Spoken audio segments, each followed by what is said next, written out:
If you make the show the best it can be, it will be a success, it will be a hit.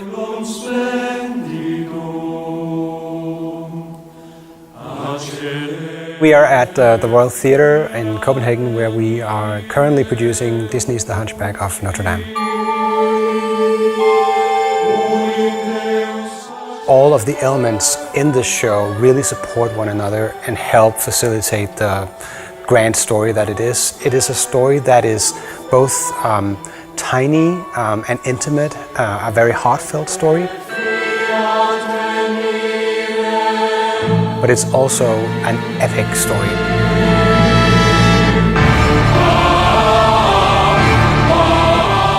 And that's why this canvas that we are looking at is much bigger than usual.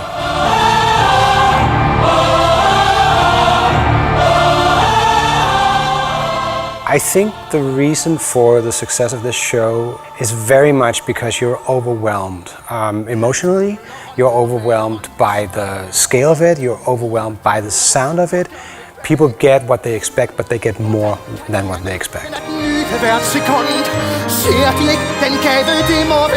The sound is very important for me, of course, as a sound designer, but I think I have more like a cinematic take to theater sound design.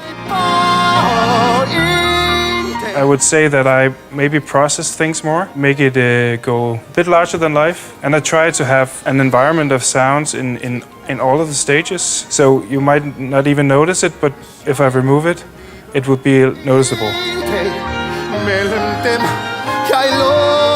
This show it's a live show, but we have the musicians playing backstage behind our LED background. There's 14 musicians in the band, and we have 26 actors on stage. We have a lot of surround effects going through the disc as well. So I think we're at 130 channels, I think. And also doing all monitoring from here to the band and to the stage. One of my things is that I would like to make the actors on stage hear what the audience is hearing. So I try to make a full orchestra mix on stage as well, but in a low level, but make as much speakers as possible to cover the area. What is key is the storytelling.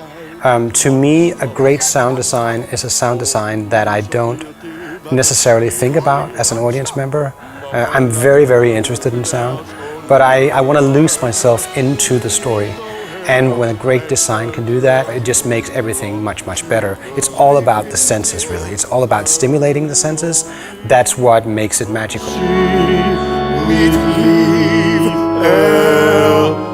In the fall, we decided that we wanted a new sound system at the theater, and I instantly called Anders at Stormborg. And once I heard the Leopard speaker, I was completely blown away. In my ears, there weren't like any questions about it once that the design was done. So I'm very happy. The thing about the Leopard speaker is that it has a lot of mid-range, and the control of that is really great. And for theater, it works really well that you can make things present without it being annoying. When I heard the system at first, the way that you can shape it without it being noticeable, just the PA changes its character, that was a great tool. In this room I got 13 Leopard speakers in each side, and in the middle flown 6 900 subs, and in the corners 2 1100 subs in each side. Mostly for sound effects. Beklager, du hurtig, men jeg hurtigere. The music in this show isn't that bass heavy, it's more about tone, but we have a lot of big sound effects that needs to be noticeable and try to make the floor shake. The critics' reaction to this show has been overwhelming. It is actually, and in fact, the best reviewed show in Denmark. I've had now 27 6-star reviews, which is unheard of.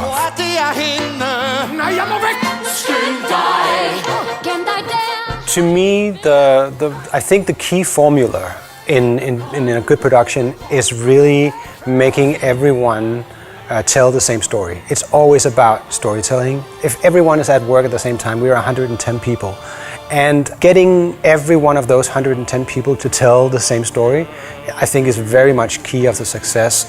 Defining what it is, what we want, how we want to tell the story is very, very important. To me, the most important thing is actually how the audience feels about the show. But when that walks hand in hand, as the case is with this show, that you have raving audiences and raving reviews, it doesn't get better.